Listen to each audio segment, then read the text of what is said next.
बोले सो निहाल सत श्री अकाल। वाहेगुरु जी का खालसा, वाहेगुरु जी की फतेह। ये हिंदगी चादर के कार्यक्रम में उपस्थित महाराष्ट्राचे लोकप्रिय मुख्यमंत्री देवेंद्रजी फडणवीस, जत्थेदार बाबा कुलवंत सिंह जी, संत बाबा बलविंदर सिंह जी, संत बाबा बलबीर सिंह जी, संत बाबा हरनाम सिंह जी, आंध्र प्रदेश के उपमुख्यमंत्री श्रीमान पवन कल्याण सिंह जी,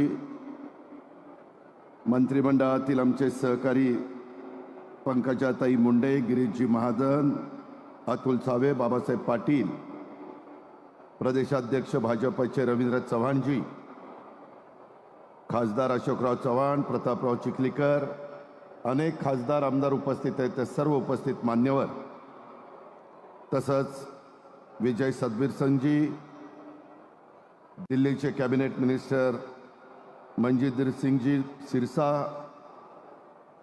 सर्व बंजारा, शीख, शिकलकरी, मोयाल, सिंधी, वाल्मिकी, लुबाना, उदासीन, वारकरी संप्रदाय या सर्व समाजाचे सन्माननीय अध्यक्ष, सन्माननीय सचिव, उपस्थित सर्व संत, महिला भगिनी, अधिकारी, पत्रकार मित्र, जमलेल्या बंधू भगिनींनो आणि माझ्या तरुण मित्रांनो, 17वीं शताब्दी पत्रकार मित्र, तत्कालीन मुगल शासकों जमलेल्या अत्याचार के विरुद्ध बंधू भगिनींनो आणि माझ्या तरुण आवाज उठाकर धर्म की 17वीं शताब्दी पत्रकार मित्र के तत्कालीन मुगल बलिदान के अत्याचार के विरुद्ध बंधू भगिनींनो और माझ्या तरुण आवाज मिता की रक्षा की।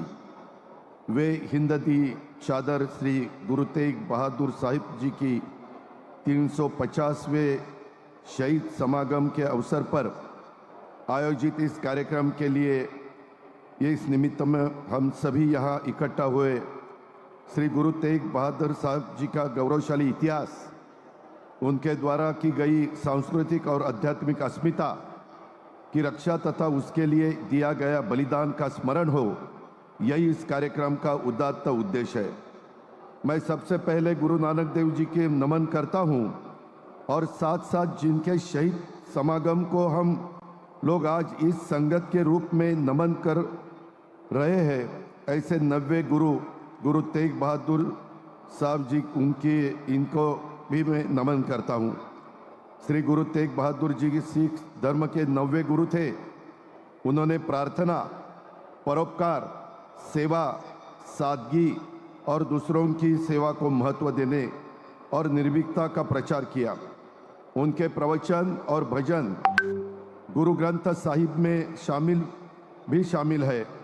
उनके बलिदान से पूरे भारत में तथा सिख धर्म में शौर्य, त्याग और परंपरा और अधिक मजबूत हुई है। यह एक महत्वपूर्ण बात है। यहाँ पर मुझे मालूम है करीबन जो लोग मौजूद है उसमें से 80% लोग मराठी भाषा जानते हैं, तो इसीलिए मैं अब थोड़ा मराठी भाषा में अपनी बात रखना चाहता हूँ। श्री गुरु तेग बहादुर साहिब जी यांचं बलिदान केवळ धर्मासाठी नव्हतं, तर ते सर्व मानवी सांस्कृतिक वारशाच्या रक्षणासाठी होतं।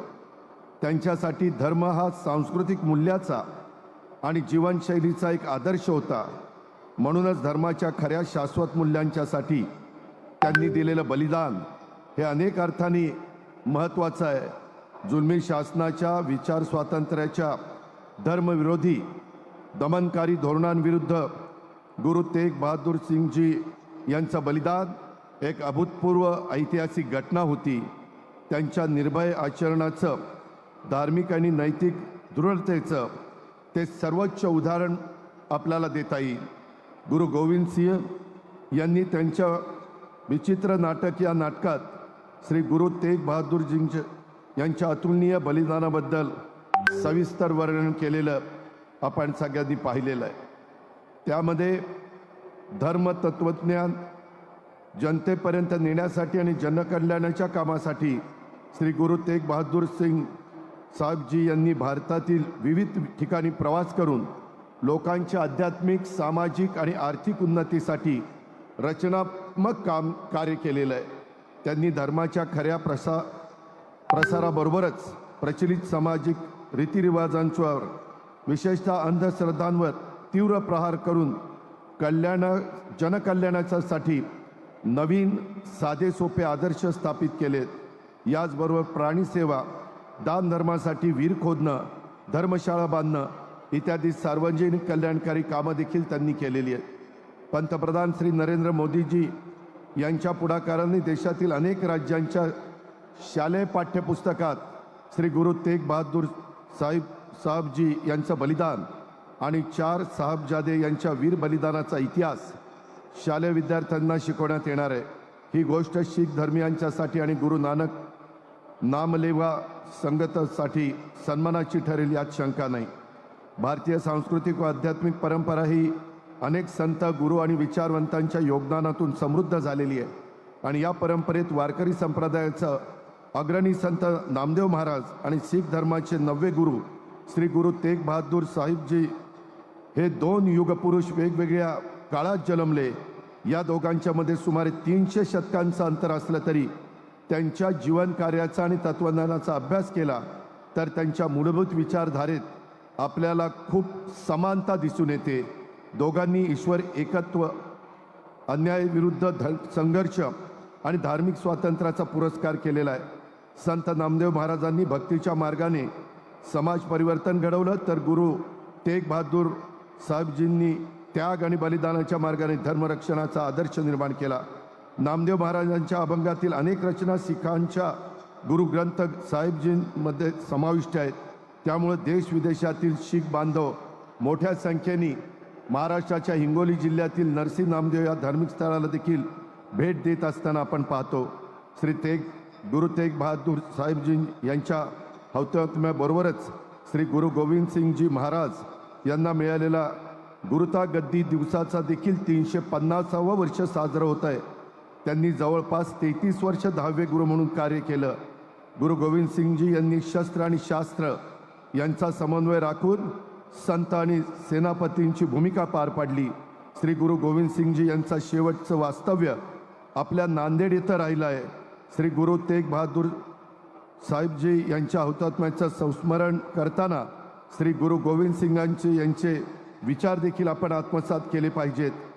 हुजूर साहिब नांदेड़ स्थित मुख्य गुरुद्वारा एक तख्त, इस महान तीर्थस्थल पर हिंद दी चादर श्री गुरु तेग बहादुर साहब जी का 350वां शहीद समागम दिवस सभी भक्तों के लिए एक पवित्र तीर्थ यात्रा सिद्ध होगा, ऐसा विश्वास व्यक्त करके मैं अपनी वाणी को विराम देता हूँ. धन्यवाद. जय हिंद, जय महाराष्ट्र. वाहेगुरु जी का खालसा, वाहेगुरु जी की फतेह.